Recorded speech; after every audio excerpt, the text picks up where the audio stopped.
দেশের ৩০০ আসনে এখন ব্যস্ত নির্বাচনী প্রচারণায়। তবে প্রার্থী ও বিশেষ ঘটনার কারণে মাঝে মাঝে আলাদা করে আলোচনায় আসে বিশেষ কিছু আসন। এই মুহূর্তে ঢাকা ৮, খুলনা ১ এবং ব্রাহ্মণবাড়িয়া ২ তেমনই কয়েকটি আসন। আসনগুলো নিয়ে আলোচনা এখন শুধু স্থানীয় নয়, পরিণত হয়েছে টক অব দ্য কান্ট্রিতে। ২৭ জানুয়ারি মঙ্গলবার হঠাৎ করেই আলোচনার কেন্দ্রে চলে আসে ঢাকা ৮ আসন। এদিন সকালে রাজধানীর হাবিবুল্লাহ বাহার কলেজে যান ১১ দলীয় জোট প্রার্থী এনসিপি নেতা নাসিরউদ্দিন পাটোয়ারি। সেই সময় সেখানে চলছিল কলেজের পিঠা উৎসব, কিন্তু সেখানে যাওয়ার কিছুক্ষণ পরই ভুয়া ভুয়া স্লোগানসহ পাটোয়ারির উপর একের পর এক ডিম নিক্ষেপ করা হয়।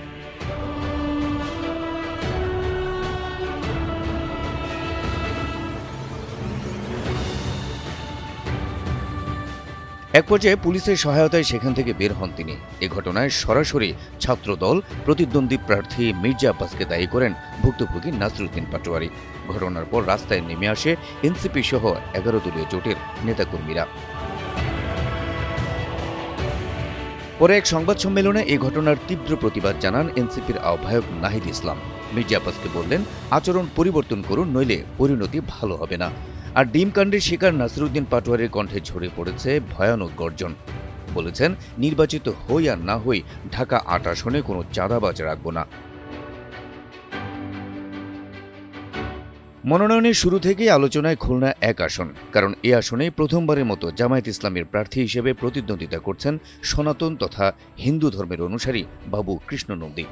কোনো ইসলামপন্থী দলের হয়ে হিন্দু ধর্মের কারো নির্বাচনের প্রতিদ্বন্দ্বিতা বাংলাদেশের ইতিহাসে এটিই প্রথম।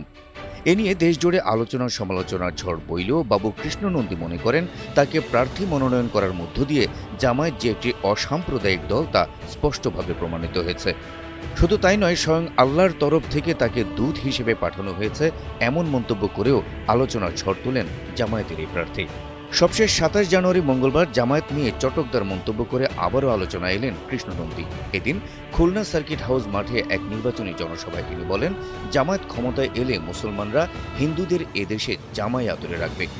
তিনি বলেন, অনেকে বলেন জামায়াত ক্ষমতায় এলে হিন্দুরা এদেশে থাকতে পারবে না, কিন্তু জামায়াত ক্ষমতায় এলে মুসলমানরা হিন্দুদের এদেশে জামাই আদরে রাখবে। একজন হিন্দুকেও ভারতে যেতে হবে না। হিন্দুদের বলা হয় যে জামাত ইসলাম আসলে হিন্দুরা এদেশে আর থাকতে পারবে না। কেন অপপ্রচার করেন জানি না। জামাত ইসলাম এবার ক্ষমতায় আসলে মুসলমানরা হিন্দুদের জামাই আদরে রাখবে এই দেশে। এবার নির্বাচনে ক্ষণে ক্ষণে আলোচনায় আসা আরেকটি আসন ব্রাহ্মণবাড়িয়া ২। এই আসনে স্বতন্ত্র থেকে প্রতিদ্বন্দ্বিতা করছেন বিএনপির সাবেক আলোচিত নেত্রী রুমিন ফারহানা, যাকে দলীয় নির্দেশ অমান্য করে বিএনপি মনোনীত প্রার্থীর বিরুদ্ধে নির্বাচন করায় দল থেকে বহিষ্কার করা হয়েছে। নিজ দল বিএনপির সমালোচনা, তারেক রহমানকে নিয়ে ইঙ্গিতপূর্ণ বক্তব্য, প্রতিপক্ষ প্রার্থীকে রোহিঙ্গা হিসেবে সম্বোধন, বরাদ্দের ৫০% অর্থ এমপিরা পকেটে ঢোকান বলে বিস্ফোরক মন্তব্য সহ নানা কথায় নির্বাচনে মাঠ গরম রাখেন তিনি। সম্প্রতি ম্যাজিস্ট্রেটের সঙ্গে উত্তপ্ত বাক্যালাপ এবং তাকে বুড়ো আঙ্গুল প্রদর্শনের ভিডিওগুলো তো রীতিমতো ঝড় বইয়ে দিয়েছে নির্দুনিয়ায়। সবশেষ ২৭ জানুয়ারি মঙ্গলবার বিকেল ৩টায় সরাইল উপজেলার কালীকচ্ছ ইউনিয়নের সূর্যকান্তি গ্রামে আয়োজিত এক নির্বাচনী জনসভায় আবারও ঝাঁঝালো বক্তব্য রাখেন তিনি। বলেন, ১৫ বছর স্বৈরাচারের চোখে চোখ রেখে কথা বলেছি। আমি রুমিন ফারহানা, আমার কোনো দল লাগে না।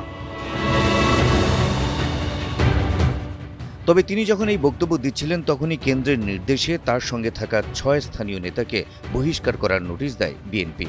দলীয় ভাবমূর্তি ক্ষুণ্ণ করে রুমিন ফারহানার নির্বাচনের প্রচারের সহযোগিতা করায় তাদের দল থেকে বহিষ্কার করা হয়। নির্বাচনের তারিখ ঘনিয়ে আসায় সঙ্গত কারণেই উত্তাপ বাড়ছে রাজনীতির মাঠে। তবে সেই উত্তাপ হানাহানি কিংবা সংঘাতের দিকে যাবে না, তেমনটাই প্রত্যাশা সবার। Habib Rasel, NTV online.